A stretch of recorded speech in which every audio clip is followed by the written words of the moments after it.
So, welcome to Course Design for Equity and Inclusion. My name is Gloria Washington, and I am an instructional designer at the Center for Teaching Excellence. Research highlights how course design affects students' learning experiences and overall success.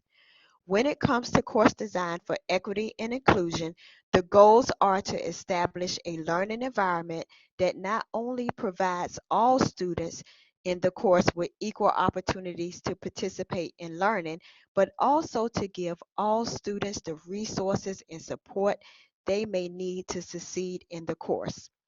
In this webinar, I will discuss Universal Design for Learning, UDL, as a best practice for designing courses with equity and inclusion in mind.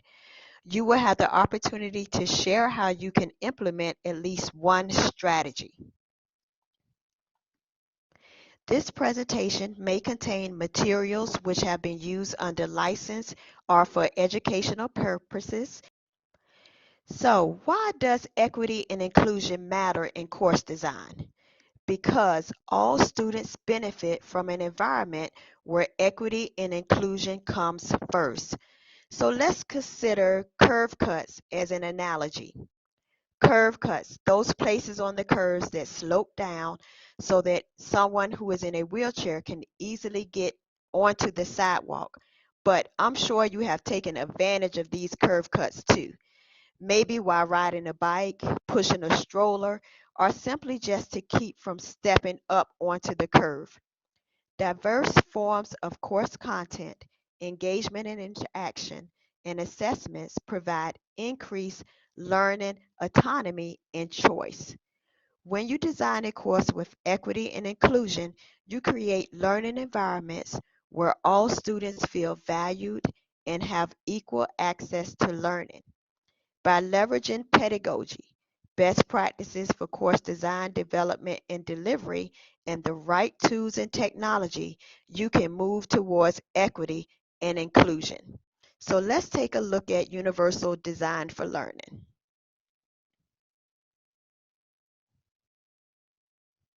When it comes to learning, variability is the rule, not the exception. As I discuss Universal Design for Learning, UDL, think about how it might inform your teaching. UDL focuses on curriculum development that gives all students equal opportunity to learn. Three primary principles, which are based on neuroscience research, guide UDL and provide the underlying framework for the guidelines. Providing multiple options for engagement, representation, and action and expression is essential to course design for equity and inclusion. Provide multiple means of engagement. Provide means for students to engage and stay motivated. Engagement is the why of learning, and it refers to how students engage with the course content, the instructor, and other students, as well as how motivated students are to learn. Learning occurs when students are engaged in the learning process, and there are multiple ways that we can hold the attention of our students. If we can allow different students alternative ways to engage with the learning process, then we can maximize the learning outcome for all students. Representation, the why of learning. It refers to the ways that you present course content to your students.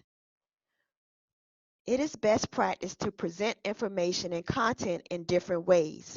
Consider making course content more flexible using instructional technology and other software. For example, you can improve your lecture presentations like your PowerPoint presentations to visually present content in different ways. Action and expression. You want to provide means for students to practice and demonstrate their learning. This is the how of learning, and it refers to how students demonstrate what they have learned in your course. So keep in mind, just as learning preferences are diverse, So should the way students demonstrate knowledge and understanding. Providing multiple options for engagement, representation, and action and expression is essential to the design, development, and delivery of courses. So we're going to move into a group activity, and I'm going to copy and paste the URL that we're going to use related to UDL into the chat area. For this activity, I will give you about 5 minutes to review the UDL guidelines. And again, I just pasted that URL that's shown on the slide into the chat area. So I want you to think about and prepare to discuss at least one strategy to modify your course design for equity and inclusion. And so I'll give you about 5 minutes. So you want to think about engagement, think about your representation, action and expression. So maybe under action and expression, let's say you have assessments where you allow students to only write a paper. So maybe you can modify that to provide options to students. You know, maybe some students want to write out a full paper. Maybe some students want to present that information in a different way through a visual presentation. So you want to think about engagement, representation, action, and expression. And then I'm going to break you up into groups to discuss your strategies. And so each group one will be engagement, group two will be representation, group three will be action and expression. And then I'm going to give you about 10 minutes. And so while you're in your group discussing, I want you to nominate a leader who would discuss a strategy, at least one strategy, when we come back to the main room as a whole group. So I will start breaking you up into groups now.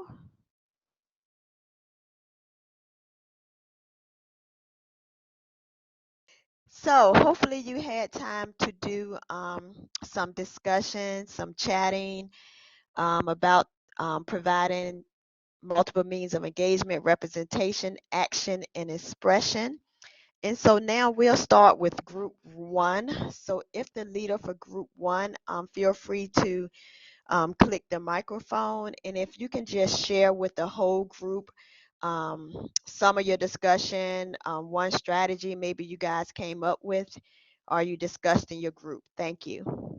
So we were looking at engagement. We focused a lot on recruiting interest and particularly how to minimize threats and distractions.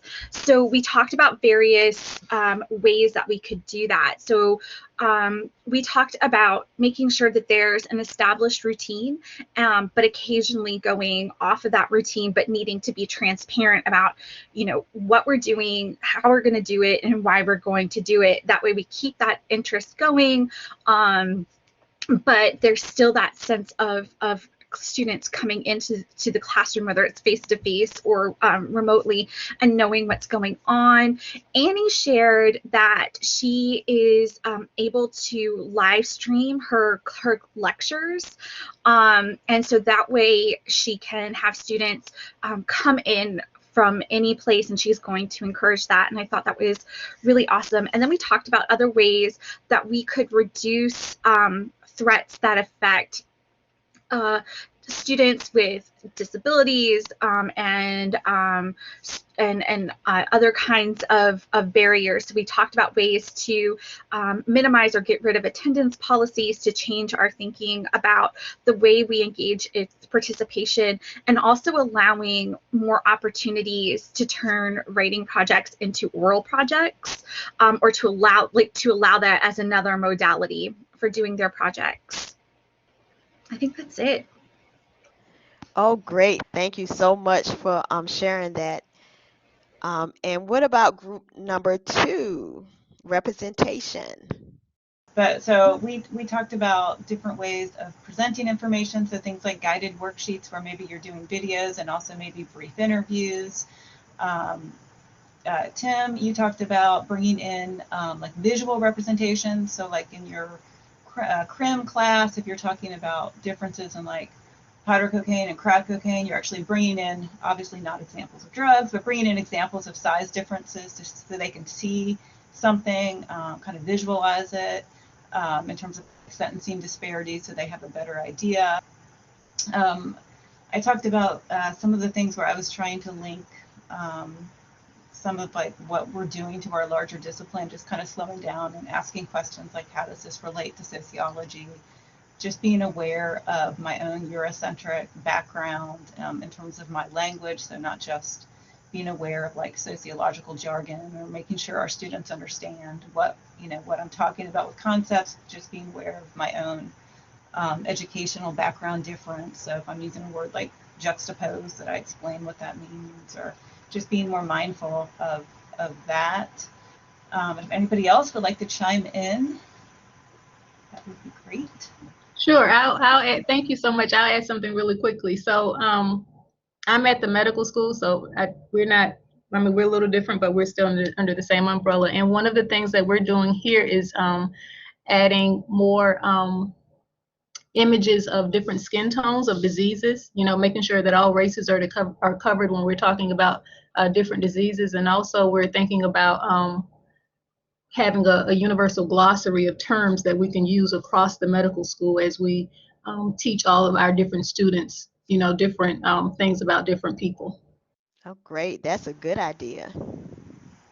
I was going to add to, I think we talked a little bit about like using examples of non-European names for tests and things like that, and then just making sure like our PowerPoints have diversity represented, all sorts of people, if we're using images and things of that nature in the delivery of the content. Okay, thank you so much, Group 2. Now we'll move on to Group 3. And someone representing Group 3, if you can come on mic and discuss some strategies as well. Hi, I can say a thing or two. We were talking about expression and communication, and maybe it's more of a question than something that we're necessarily going to do, but we wanted to be attentive, I think, to giving students opportunities to use different technologies that they might have become very comfortable with over this past year, and seeing that as something positive, but also being attentive, I think, and flexible overall to how they are using these technologies and what's the most effective way to give them flexibility to express themselves, I guess, while also challenging them. So that was my takeaway anyway. Okay, would anybody else from Group 3 like to say anything? Thank you all so much for discussing stuff in the groups and bringing that information back to the entire group. So you want to keep that web address handy that I gave you. Is a lot of information that they provide. You can go through and read that. They do have some printable download stuff that you can download and keep it handy while you're designing your course for equity and inclusion. And UDL is just one best practice to help you have an inclusive and equitable course. So this is just one avenue and just one tool as well. And I see a question in the chat. Let's see, I was curious about other means than papers. Any suggestions? And thank you, Casey. He's saying videos, pamphlets, public service announcements, songs, poetry, art, basically anything. So any way that you can take the typical tests, the typical writing a paper assessments, and turn those assessments into opportunities for students to show you what they learned, what they know, and do it in a creative way or a way that will express that they know the knowledge the best. Because sometimes students may not test good, and a student who doesn't test good may write good, and maybe someone does not write good, but they're good at creating presentations and they are a oral presenter and they prefer to do that as well. And then as far as your content, you know, in a face-to-face class, you don't want to get up there and lecture to the student for 50 minutes. You want to get those students involved into your actual lecture. Every opportunity you have where you can bring in something, samples of something for students to touch and feel, maybe smell, those are good areas as well. So in lieu of the presentation, you can just go to the UDL website, and all of that content and material that I discussed will be at their website as well. Thank you so much for attending this webinar, and have a great day.